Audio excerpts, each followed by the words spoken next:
Pengertian kelainan kongenital. Kelainan kongenital atau bawaan adalah kelainan yang sudah ada sejak lahir, yang dapat disebabkan oleh faktor genetik maupun non-genetik. Anomali kongenital disebut juga cacat lahir, kelainan kongenital atau kelainan bentuk bawaan. Patofisiologi kelainan kongenital. Berdasarkan patogenesis, kelainan kongenital dapat diklasifikasikan sebagai berikut. Yang pertama, ada malformasi. Malformasi adalah suatu kelainan yang disebabkan oleh kegagalan atau ketidaksempurnaan dari satu atau lebih proses embriogenesis. Beberapa contoh malformasi misalnya bibir sumbing atau tanpa celah-celah langit, defek penutupan tuba neural, stenosis pylorus, spina bifida, dan defek sekat jantung.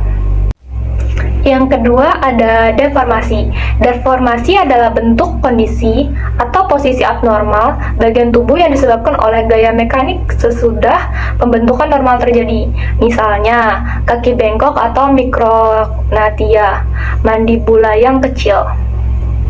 Yang ketiga ada disrupsi. Disrupsi adalah defek morfologik atau satu bagian tubuh atau lebih yang disebabkan oleh gangguan pada proses perkembangan yang mulanya normal. Yang keempat ada dysplasia. Dysplasia adalah kerusakan atau kelainan struktur akibat fungsi atau organisasi sel abnormal mengenai satu macam jaringan di seluruh tubuh. Beberapa macam pengelompokan kelainan kongenital menurut gejala klinis. Yang pertama, kelainan tunggal. Porsi terbesar dari kelainan kongenital terdiri dari kelainan yang hanya mengenai satu regio dari satu organ. Yang kedua, asosiasi. Asosiasi adalah kombinasi kelainan kongenital yang sering terjadi bersama-sama. Yang ketiga, sekuensial. Sekuensial adalah suatu pola dari kelainan multiple, di mana kelainan utamanya diketahui. Yang keempat, kompleks. Istilah ini menggambarkan penyimpangan pembentukan pembuluh darah pada saat embriogenesis awal.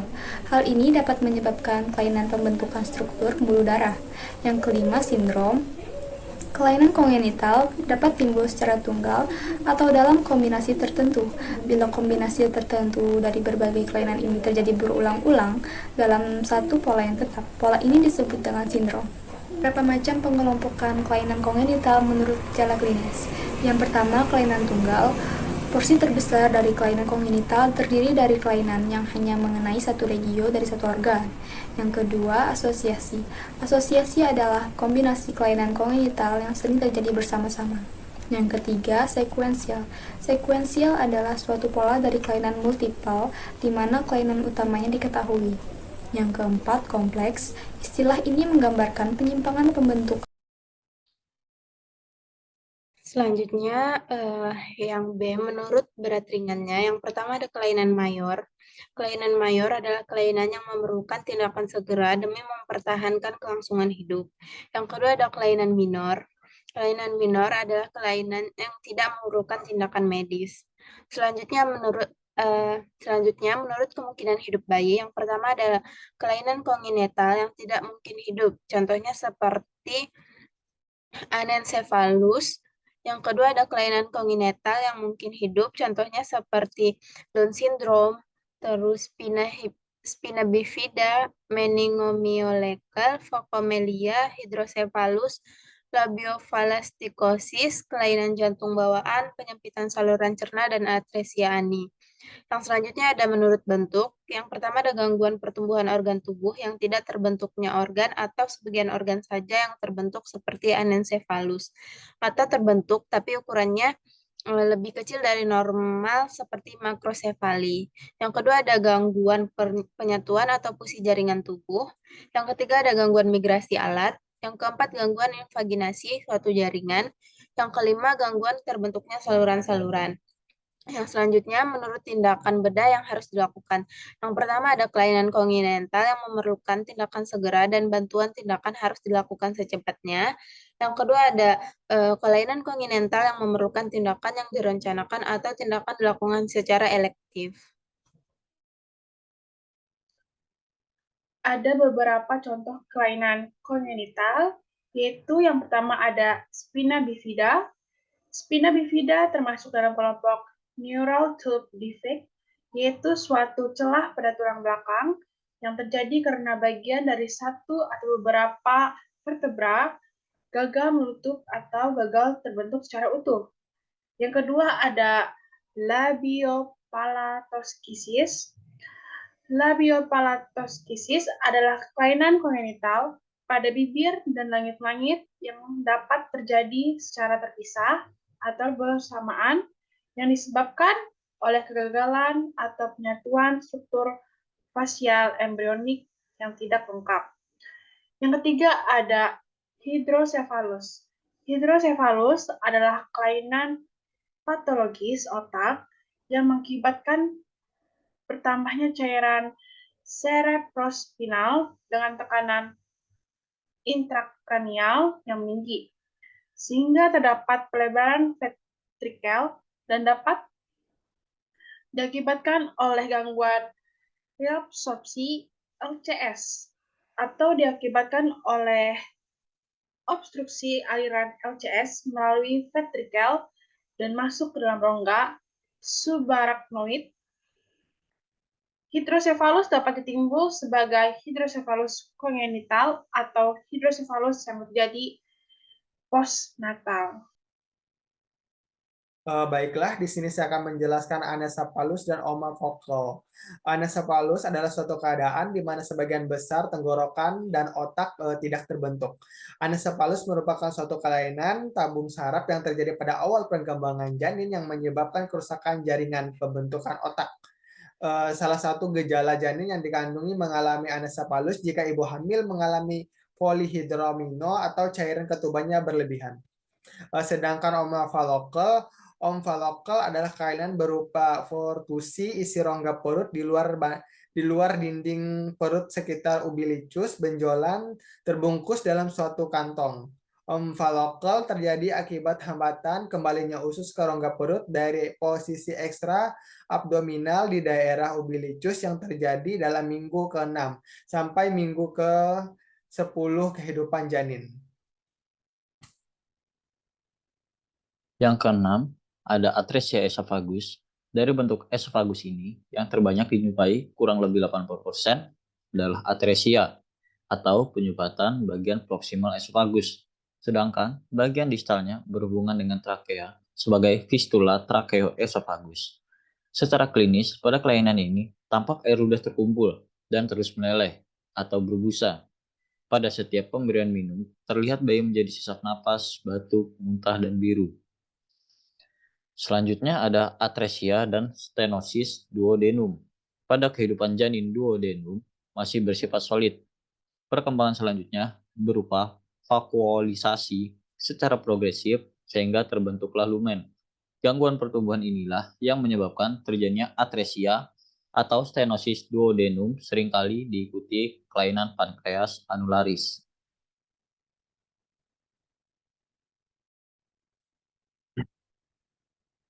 Obstruksi pada usus besar. Obstruksi pada usus besar adalah gangguan fungsional pada otot usus besar yang dikenal sebagai Hirschsprung disease di mana tidak dijumpai plexus Aubrax dan plexus Meissneri pada kolon. Atresia-ani. Patobiologi kelainan kongenital ini disebabkan karena adanya kegagalan kompleks pertumbuhan sektum urerektal, struktur mesoderm retralis, dan struktur ektoderm dalam pembentukan rektum dan truktus urinarius bagian bawah. Penyakit jantung bawaan. Penyakit jantung bawaan ada beraneka ragam. PJB dapat bersifat eksogen atau endogen. Faktor eksogen terjadi akibat adanya infeksi, pengaruh obat, pengaruh dari radiasi, dan sebagainya. Sedangkan faktor endogen dapat dikemukakan pengaruh faktor genetik. Namun peranannya terhadap kejadian penyakit PJB kecil. Dalam satu keturunan tidak selalu ditemukan adanya PJB. Saya Dini, nomor absen 4, akan menjelaskan mengenai faktor apa saja yang dapat memengaruhi terjadinya kelainan kongenital. Kongenital itu sendiri artinya bawaan.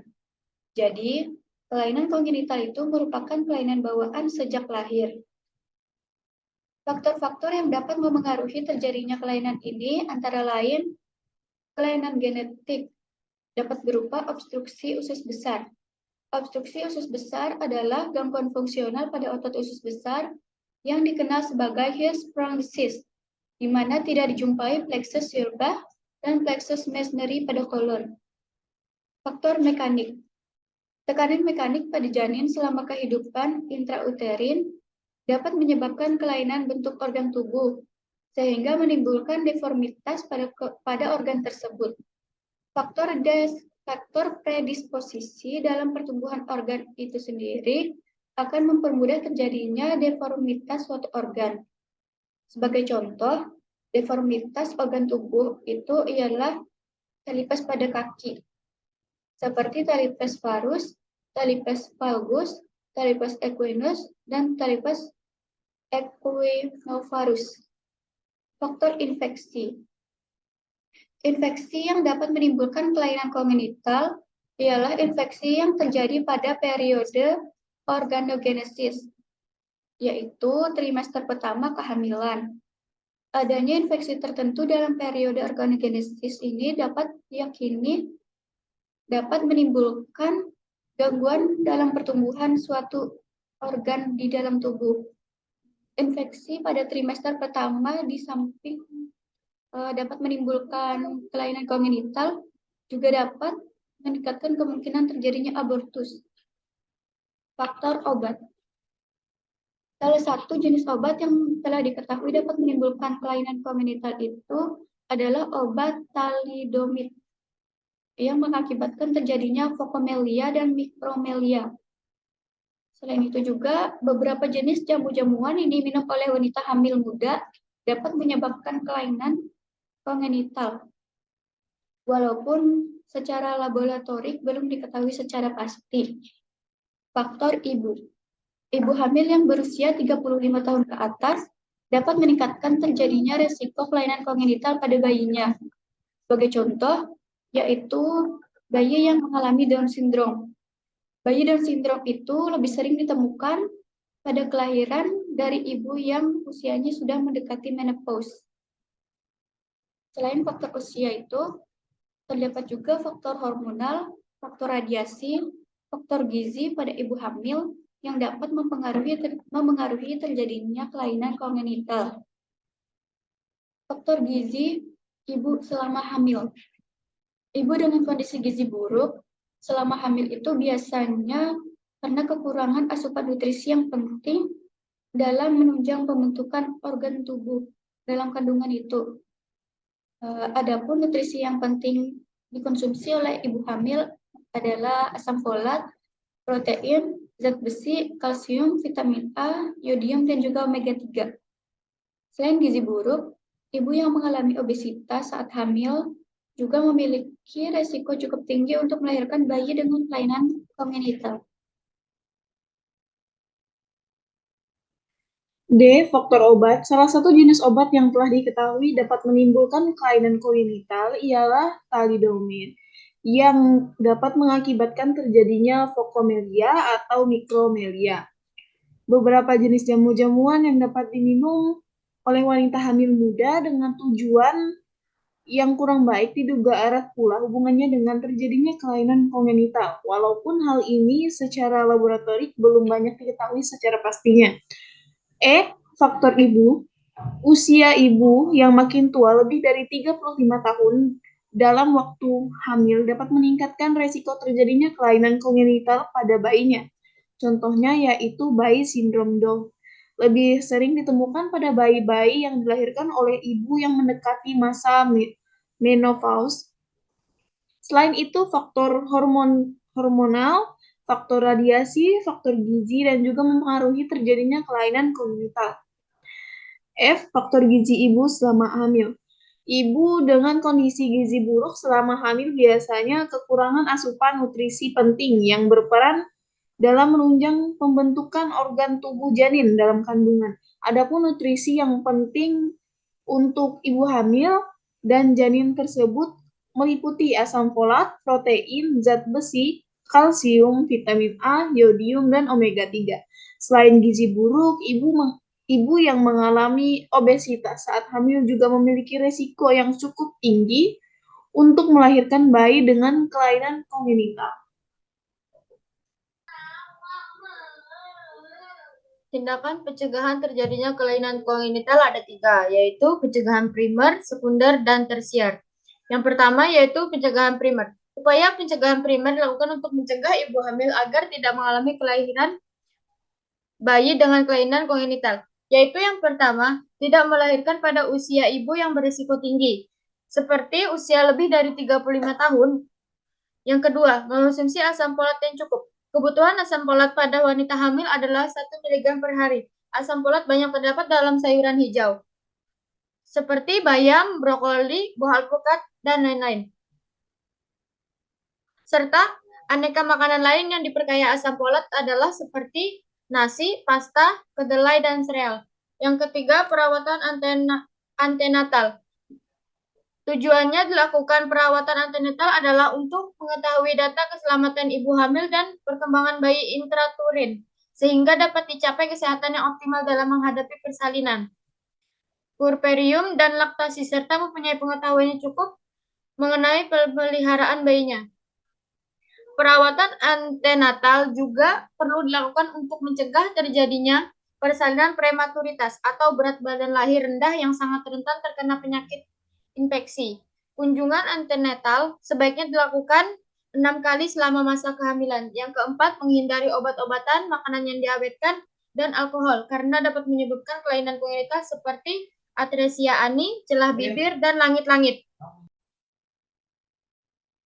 Pencegahan sekunder. Pencegahan sekunder dibagi menjadi 2. Yang pertama, diagnosis. Diagnosis kelainan kongenital dapat dilakukan dengan salah satu cara, yaitu melakukan pemeriksaan ultrasonografi atau disebut dengan USG. Pemeriksaan ini dilakukan dengan bertujuan untuk mengetahui secara dini beberapa kelainan kehamilan atau pertumbuhan janin, kehamilan ganda, mola hidatidosa, dan sebagainya. Yang kedua, pengobatan. Pada umumnya, penanganan kelainan kongenital pada suatu organ tubuh umumnya memerlukan tindakan bedah. Contoh kelainan kongenital yang memerlukan tindakan bedah adalah hernia, celah bibir dan langit-langit, atresiani, spina bifida, hidrosefalus, dan lainnya. Pada kasus hidrosefalus, tindakan non-bedah yang dilakukan adalah dengan pemberian obat-obatan yang dapat mengurangi cairan cerebrospinal. Penanganan PJB dapat dilakukan dengan tindakan bedah atau obat-obatan, tergantung pada jenis, berat, dan derajat kelainan. Pencegahan tersier. Upaya pencegahan tersier dilakukan untuk mengurangi komplikasi penting pada pengobatan dan rehabilitasi, membuat penderita cocok dengan situasi yang tak dapat disembuhkan. Pada kejadian kelainan kongenital, pencegahan tersier bergantung pada jenis kelainan. Misalnya pada penderita sindrom Down, pada saat bayi baru lahir apabila diketahui adanya kelemahan otot, bisa dilakukan latihan otot yang akan membantu mempercepat kemajuan pertumbuhan dan perkembangan anak. Bayi ini nantinya bisa dilatih dan dididik menjadi manusia yang mandiri untuk bisa melakukan semua keperluan pribadinya. Banyak orang tua yang syok dan bingung pada saat mengetahui bayinya lahir dengan kelainan. Selain stres, orang tua harus menyesuaikan dirinya dengan cara-cara khusus. Untuk membantu orang tua mengatasi masalah tersebut, maka diperlukan suatu tim tenaga kesehatan yang dapat mengevaluasi dan melakukan penata laksanaan rencana perawatan bayi dan anak sesuai dengan kelainannya.